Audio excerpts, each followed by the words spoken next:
Hi everyone, welcome back to my channel. My name is Diane. I am currently a college student, more precisely an international college student, and today I'm going to give you my tips and tricks. I feel like I've spilled a couple times on this microphone and the sound is very bad. So today we're going to talk about what you should know when you start college/university. What is an international student? It's simply someone who decided to study abroad. I'm not from the US, so I had to go through a little process. So first you got to know that, especially for international students, going to college is actually pretty expensive. Going to a community college is actually the way to save some money. You still pay. It's way cheaper than when you go to a four-year university.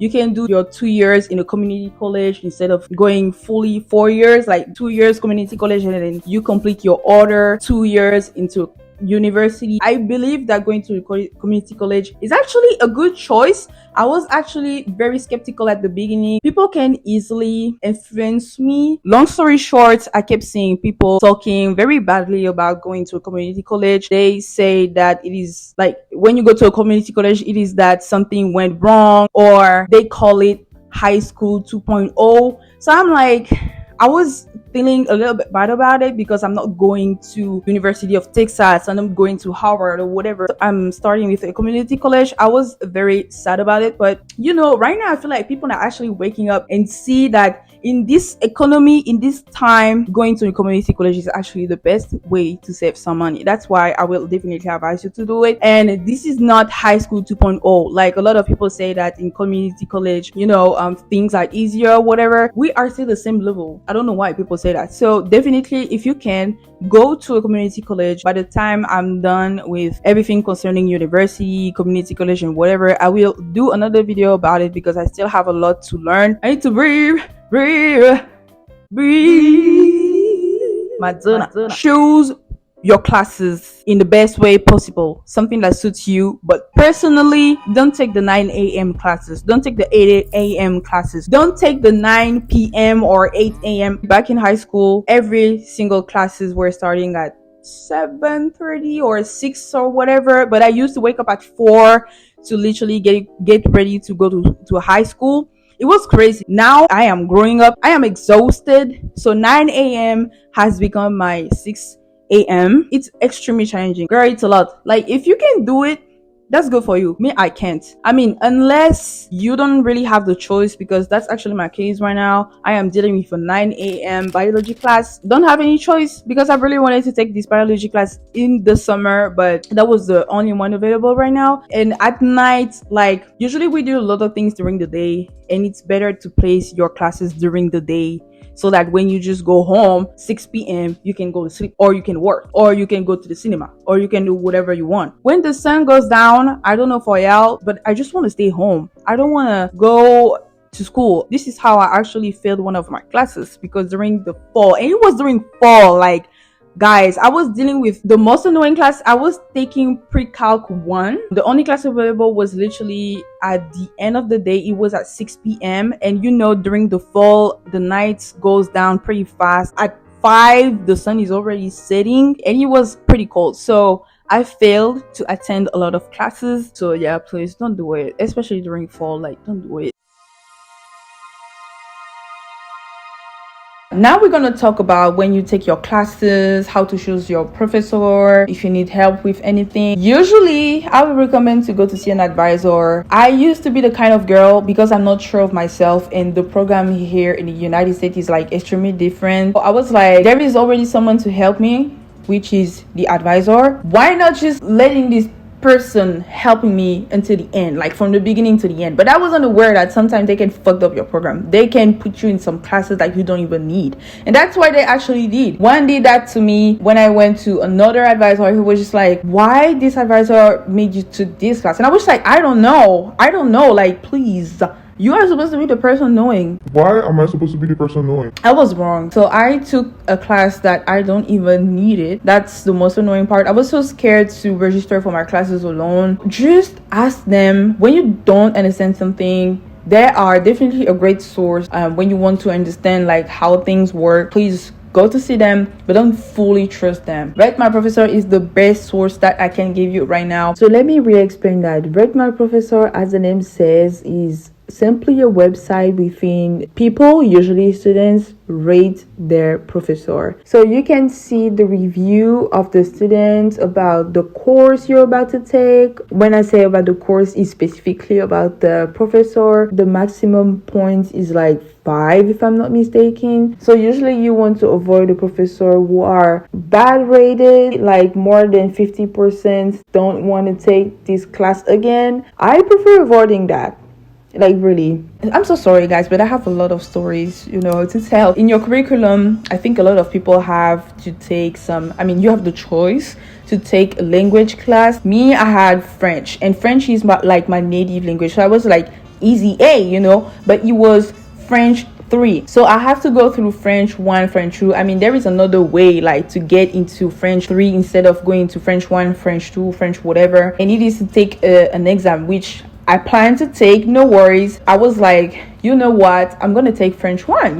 This French class was literally an asynchronous class, no meeting time. The teacher sends just emails and emails when she needs something or whatever, when she has something to explain. You have a very long quiz about your syllabus, and your syllabus are more likely to be pretty long because you don't have any face-to-face meeting. So I was like, oh yeah, that's a great idea, why not doing it? And that was my first time taking an asynchronous class. That's a lot of work. Taking it in French was the worst thing I ever done in my entire life, because I was literally doing 71 activities plus 2 quizzes due next week. Like, we just had 1 week to do 71 activities. Yeah, 71. Sometimes it was 56 or more, or 28, plus 1 audio quiz, plus 1 written quiz due next week. I am a native speaker, so you might say, oh, it was nothing for you, girl, but it was extremely overwhelming. With these classes, I had 3 other classes. No, I had 4 other classes. I was taking 5 classes in total. When it was a little bit the end of the semester, I was a little bit tired, and I just found myself missing deadlines. Like, it was so long and the deadline started changing. I was really into my classes, so I missed the deadline of this exam. For example, the exam was yesterday. Today, I'm checking everything and I want to take the exam,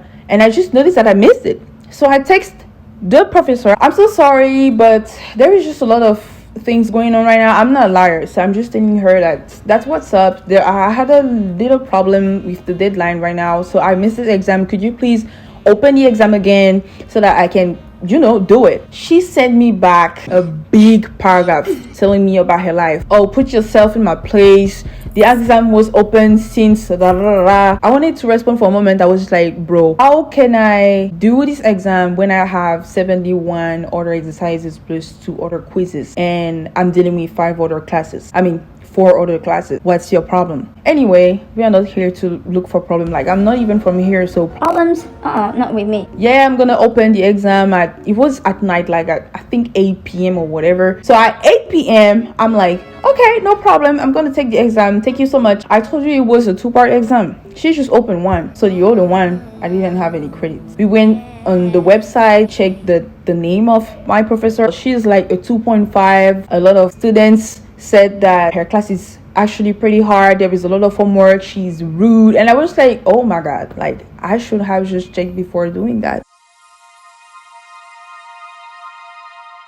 Just because you have your student email, you can have some free stuff, you can have some discounts. Maybe go on the website of your school and you can check to see what you can have free. For example, me, I know that I can get Microsoft, like the softwares, Excel. Yeah, just be aware of that and ask people around you. Go on the website. Oh yeah, still about your professor, the communication is the key. It is the same as in your relationship. You have to communicate. I'm not saying that every professor will understand. It's not because the professor is well rated on Rate My Professor that he will be the kindness as possible. He might have a bad day today and you might be the person receiving all of this hate. Tell them, show them that you are a serious student. I don't know if you know what I mean. Like, come to class because you paid for these classes. Talk to them. If you are a person coming late because you have to take care of something every day before coming to this specific class,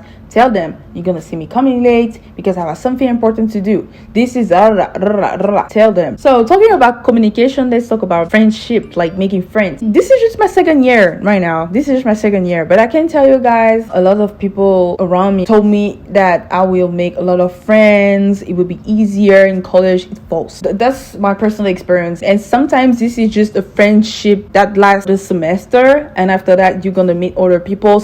It's gonna change over and over again, and sometimes you might also not have any friends. It's completely normal. You're gonna feel lonely. Completely normal. That's my case. I am 20 years old. I mean, by the time this video gonna be posted, I'll be 21. I'm born on 22nd of June 2002. You don't really know what you're gonna be. You are looking for something in your life. Like right now, I'm just questioning myself a lot about my major. I'm like, I want to make some money very fast. I want to be in peace. I want to be financially stable. I'm following a lot of women of my age or sometimes younger, and I see that they are living a very successful life. You are very judgmental about yourself. You think a lot about your future. That's so stressful when you realize that your life is fully between your hands. Like, you are the one who's gonna feed yourself tomorrow, not your parents. Like, your parents actually sending you there because they want you to, do your life, make your life too. But it's not easy as their time, because right now we have the inflation going on, not even talking about how not secure the world is, but there is still a lot of positive things. Sometimes it's hard, and added to this, you have to go to university, you have your classes, which can be very challenging. Completely normal. You're gonna go through every single of these thing, unfortunately. I mean, maybe not to everyone, because we are all different, but all I can say right now is just stay strong. I am this person, this friend, we are FaceTiming right now. Like, just imagine we are FaceTiming and I'm talking to you, and all of a sudden you feel extremely bad and you just want to cry, because I am your safe space. So while you are crying, I don't have any word to say, so I'm gonna be like, sorrows, prayers. So anyway, we are all into the same cup right now, and everything gonna be fine. Or at least watch my videos, because they're very entertaining. Oh yeah, last very important point, do not buy your textbook. I work as a textbook store of my college. It is so expensive for no reason. A 200 book that you're gonna use for only 6 months, and you won't need that book anymore? No way. Instead, there is a website that I love, Library Genesis. You can download the entire book for free. You're gonna only have the digital book, but it's still worth it. But if you don't want it, I think there is check. You can rent the book over there. It is like $18 or less. If you have any tips and tricks, like something we have to be aware of as students and international students, I mean, we are all students at the end of the day, please let us know. The comment space will be right there. Yeah, that was it for me. Please don't forget to subscribe. Again, my name is Diane Audrey. Love you guys. Bye. God bless. She look like 90s R&B. Her friends like SWV. Took the weave out and left it short. It still look hella good to me.